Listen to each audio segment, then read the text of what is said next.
આરોપીઓ બાબતે human intelligence અને ટેકનિકલ રિસોર્સિસની મદદથી બોમ્બે પોલીસના સંપર્કમાં રહી આ આરોપીને અથાગ મહેનતથી ઝડપી લીધા છે, જે માતાના મઠ વિસ્તારમાંથી મળી આવ્યા છે.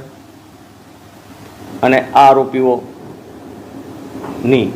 પ્રાથમિક પૂછપરછમાં આ બંને આરોપીઓ બિશ્નોઈ ગેંગ સાથે સંકળાયેલા હોવાની શક્યતા છે.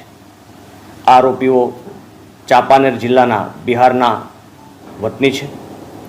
એકની ઉંમર 21 અને 24 છે, એ યુવાન છે.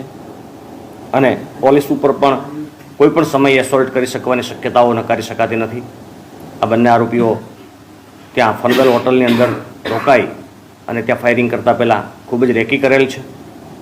અને આવી જે ગંભીર બાબતની આપણા બંને સાહેબોએ ટીમ બનાવી અને એલસીબીની અથાગ મહેનતથી અને હ્યુમન ઇન્ટેલિજન્સી અને ટેકનિકલ રિસોર્સિસથી બંને આરોપીઓ આપણે હસ્તગત કર્યા છે અને એ બોમ્બે પોલીસને આપણે હેન્ડઓવર કરી એને સુપરત કર્યા છે.